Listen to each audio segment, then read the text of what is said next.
ప్రతి ఉదయం దేవుని వాగ్దానం అనే కార్యక్రమానికి ప్రేమతో మిమ్మల్ని ఆహ్వానిస్తుంటున్నాను. ఈ ఉదయకాల సమయంలో దేవుడు మన కొరకు ఏర్పాటు చేసినటువంటి వాక్య భాగము 19వ కీర్తన 8వ వచనాన్ని ధ్యానించుకుందాం. 19వ కీర్తన 8వ వచనాన్ని ధ్యానించుకుందాం. యెహోవా ఏర్పరిచిన ధర్మము నిర్మలమైనది, అది కన్నులకు వెలిగించును.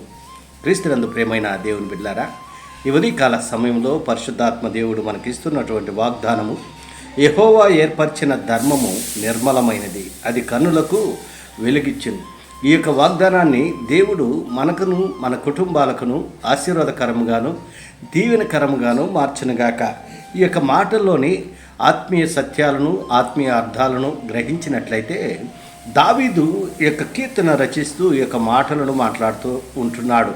యెహోవా నియమించినటువంటి ధర్మశాస్త్రము యథార్థమైనది, అది ప్రాణమునకు తెప్పరెళ్ళ చేయును. యెహోవా శాసనము నమ్మదగినది, అది బుద్ధిహీనులకు జ్ఞానము పుట్టించును. యెహోవా ఉపదేశములు నిర్దోషమైనవి, అవి హృదయమును సంతోషపరచును. యెహోవా ఏర్పరిచిన ధర్మము నిర్మలమైనది, అది కన్నులకు వెలుగిచ్చును అని అనేక విషయాలను దేవుడు నియమించినటువంటి శాసనములు, దేవుడు నియమించినటువంటి ఆజ్ఞలను ఇక్కడ ప్రస్తావిస్తూ ఉంటున్నాడు. అవును ప్రియులారా, ఆయన ఏర్పరిచినటువంటి ధర్మశాస్త్రం, ఆయన ఏర్పరిచినటువంటి ఈ యొక్క శాసనములు మరి నిర్మలమైనటువంటివిగా ఉంటున్నాయి. అంత మాత్రమే కాదు, ఆయన ఏర్పరిచినటువంటి ధర్మశాస్త్రం, ధర్మము అది పవిత్రమైనటువంటిదిగా ఉంటున్నది, నిర్మలమైనటువంటిదిగా ఉంటున్నది, అది కన్నులకు వెలిగిచ్చును. ఇక్కడ చాలా ప్రాముఖ్యమైనటువంటి మాటలు మరి దావీదు వ్యక్తపరుస్తూ ఉంటున్నాడు. దేవుడు ఏర్పరిచినటువంటి శాసనములను, ఆజ్ఞలను, నియమములను, నిబంధనను, దేవుడు ఇచ్చినటువంటి ప్రతి దానిని ఇక్కడ బయలుపరుస్తూ ఉంటున్నాడు. ఆయన యెహోవా న్యాయ విధులు సత్యమైనవి, అవి కేవలము న్యాయమైనవి, అవి బంగారము కంటెను విస్తారమైన మేలిమి బంగారము కంటెను కోరదగినది, తేనె కంటెను జుంటెదేన దారుల కంటెను మధురమైనటువంటిది. ఏ రీతిగా వర్ణిస్తూ ఉంటున్నాడో దేవుని యొక్క క్రియలను, దేవుని యొక్క శాసనములను, దేవుని యొక్క ఆజ్ఞలను ఇక్కడ మనం చూస్తుంటున్నాం.